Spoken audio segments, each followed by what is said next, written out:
नमस्कार, मैं Shaily Sharma Khalsa college international public school Ranjit avenue से।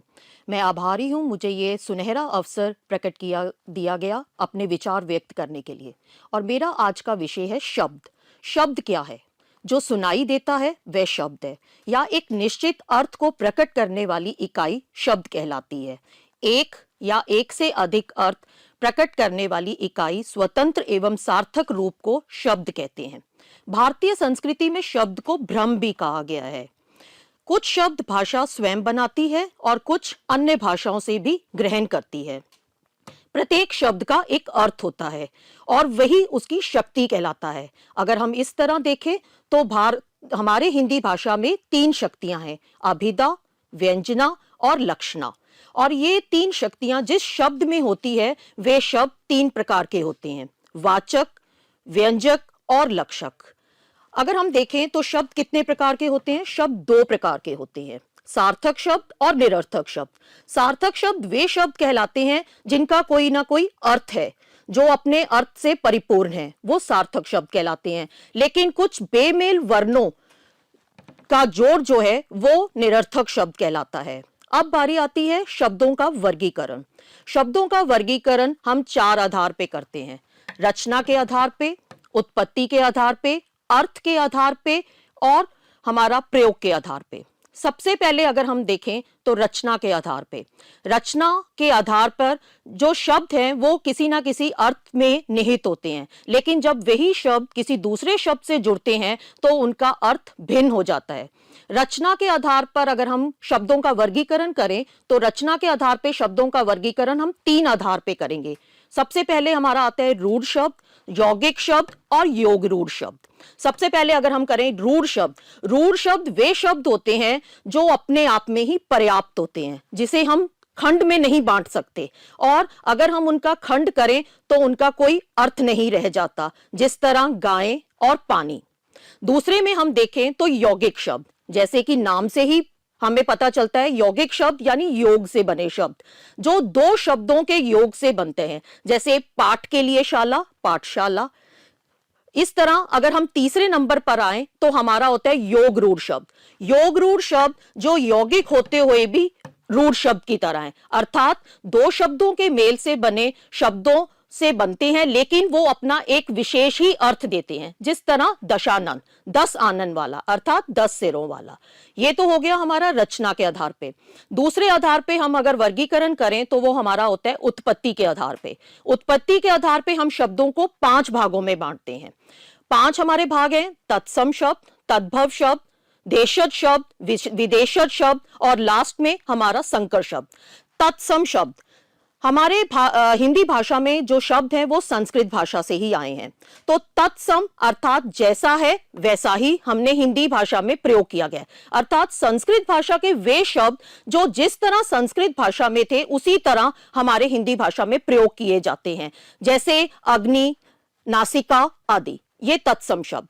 अगर हम दूसरे भाग में आए तो दूसरा भाग है तद्भव शब्द। तद्भव शब्द संस्कृत भाषा के ही शब्द है, लेकिन हिंदी भाषा में प्रयोग करने के लिए उसे हमने जरा सा तोड़ मरोड़ दिया गया है, तो वो हो जाते हैं तद्भव शब्द, जैसे नासिका का नाक बन जाता है।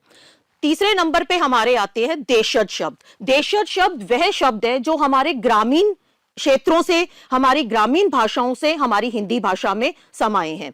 उन शब्दों को हम लोग जो है वो ग्राम और हमारा खटिया, ये शब्द जो है देशज शब्द है। उसके बाद है विदेशज शब्द। विदेशज शब्द अर्थात वे शब्द जो हिंदी भाषा में अन्य भाषा से आए हैं, अरबी शब्द, फारसी शब्द, पुर्तगाली शब्द, अंग्रेजी भाषा के शब्द, ये सब जो हमारे हैं वो विदेशज शब्द है। और अगर हम इस उत्पत्ति के आधार में लास्ट हमारा भाग होगा तो वो हमारा भाग होगा संकर शब्द।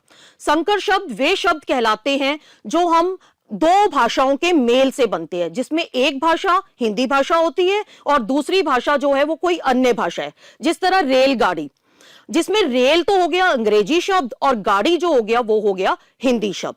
उसके बाद वर्गीकरण जो है हमारा तीसरा जो वर्गीकरण हमारा आएगा वो हमारा आएगा अर्थ के आधार पे।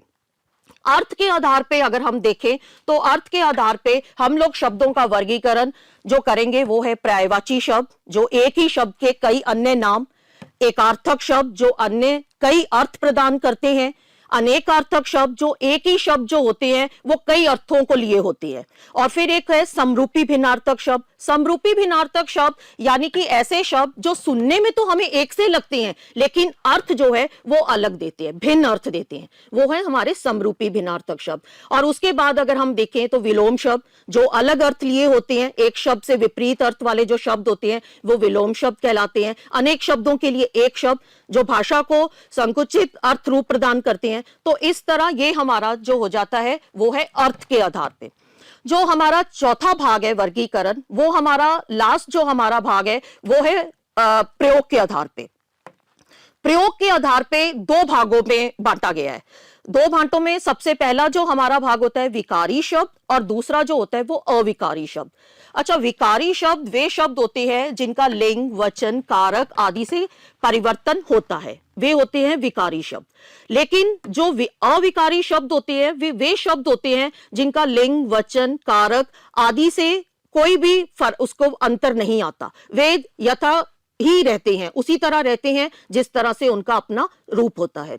लेकिन कुछ भागों में जो है वो इसके आधार पे भाषा को हम दो और भागों में बांटते हैं, वो है सामान्य शब्द और तकनीकी वाले शब्द। सामान्य शब्द अब वो शब्द हैं जो हम सामान्य भाषा में प्रयोग करते हैं, जो आम बोलचाल की भाषा में है, जो हम रोजमर्रा की अपनी जिंदगी में प्रयोग करते हैं और जो हर को समझ आते हैं, वे तो होते हैं हमारे सामान्य शब्द। सामान्य शब्दों से बनी भाषा हमारे सामान्य शब्द। जो दूसरा भाग हमारा आता है वो है तकनीकी शब्द। अब तकनीकी शब्द वे शब्द कहलाते हैं जो किसी विशेष भाषा या विशेष ज्ञान से या किसी विशेष विषय से, इसके उदाहरण जैसे गणित की भाषा के शब्द, कंप्यूटर की भाषा के शब्द या विज्ञान की भाषा के शब्द, ये सब जो शब्द होते हैं वो हमारे तकनीकी शब्द कहलाते हैं, जो किसी विशेष ज्ञान के लिए या किसी विशेष विषय के लिए ही प्रयोग में किए जाते हैं।